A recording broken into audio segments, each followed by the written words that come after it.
guys. Time for MLB Double Play, choosing between the top two options at the following positions. Adam, two pitchers coming off 30-plus point performances and priced within $200 of each other. Who you like tonight, Steven Strasburg or Jameson Taillon?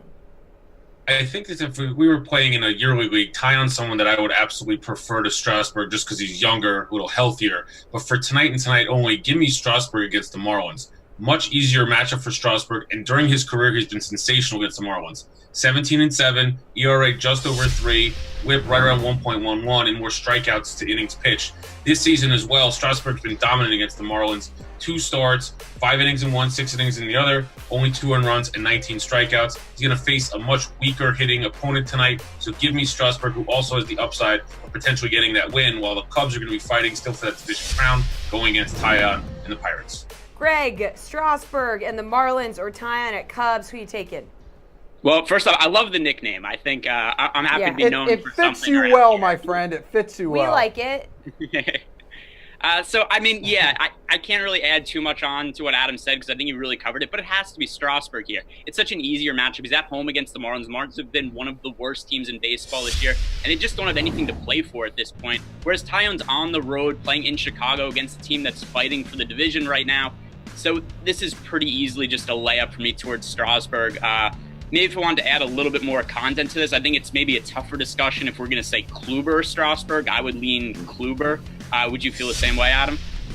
Actually, I would probably still go with Strasburg because, again, The Indians have nothing to play for really tonight. They've already kind of locked up their postseason.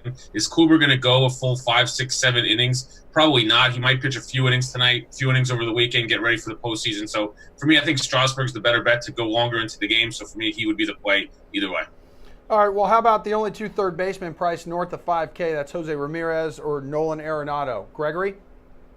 Well, I might have ruined this segment a little bit because I had originally said Jose Ramirez, so I can't see the graphic that's playing, but there's probably a Jose Ramirez graphic playing as I'm talking. But Jose Ramirez isn't in the lineup tonight, so we're only picking between 2 guys, and I kind of have to go Nolan Arenado because he's playing.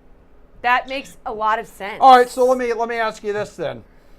Arenado, just an average of 4 fantasy points per game in 2 meetings with the Phillies this season. Does that concern you at all, Adam? Yeah, I think that there are safer options tonight at third base. There are certainly those out there. But if we're just going to talk, let's mythically talk about the fact that Ramirez was playing tonight. To me, my concern would have been having him play that full 9 innings just like Kluber. So for me, Arenado's still in play here. I think he's still a good value. I know he's hit 50 points lower than he did in the first half. But again, they're fighting for their playoff lives. He's going to try to put on another MVP performance. And, a hitter at Coors Field always has bonanza potential. So I'd certainly pay up for a guy like Arenado with some of the other value on the board tonight. Greg, is there someone else in the price range of Arenado who you like, or would you prefer to pay down for someone? Not really a third base. I think for Arenado, there is a lot of value available. So, like talking about the Indians, with them not having a ton to play for, they have a bunch of super cheap guys in the lineup, like Greg Allen's leading off. So there's so much value available that I think it makes sense to go up to Arenado and some of the other expensive Rockies bats and then use some of the cheap Indians guys as salary savings. So with Jose Ramirez then sitting, I believe it's only the 5th time he has sat a game this year.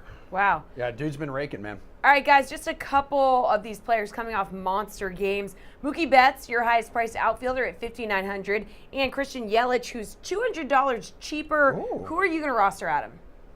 I'm actually going to go with Betts here. Yelich is a little banged up. I haven't seen the lineup. I'm assuming he will play tonight as they're fighting for their playoff lives. And as much as I think he's going to be the NL MVP this season, I think it's got to be Betts. Look at his statistics career against Dylan Bundy: 3 homers, 6 RBIs. In the last 2 games Betts has actually played in, he's taken some days off, 8 for 11, 5 runs, 2 homers, 6 RBIs. The guy's making a case for himself as the AL MVP, so give me Betts tonight, as I know he's in the lineup facing Bundy and that terrible Orioles pitching staff. Can confirm Yelich is in the lineup. There you go. So, Greg, who are you going with here? Yeah, Yelich is batting second, but I'm going to go with Mookie Betts here. It's just a much easier matchup for Betts. Yelich is going up against Flaherty, who's one of the better young pitchers in the National League, 3.08 ERA this year. We look at Betts going up against Dylan Bundy, who not only has Bundy been terrible this year, but he's been worse since the All-Star break. He's an ERA over 5 for the year, but it's 7.13 since the All-Star break. Mookie Betts has a really strong history against the Orioles. I don't know what it is against the team, except they could never seem to figure out how to get him out. There was a game last year where I think he had like 3 home runs in a game, and then he had like 7 home runs in like a 4-game series against them. So Mookie Betts, I think, is a really strong play against Dylan Bundy tonight. All right, well, both of you are a really strong play when you join this show, so we would like to do Tears of Joy with you two in just a few moments. And we've got some NBA talk. ADP rankings is the topic of conversation, but first, Pat Mayo is going to give us a look at some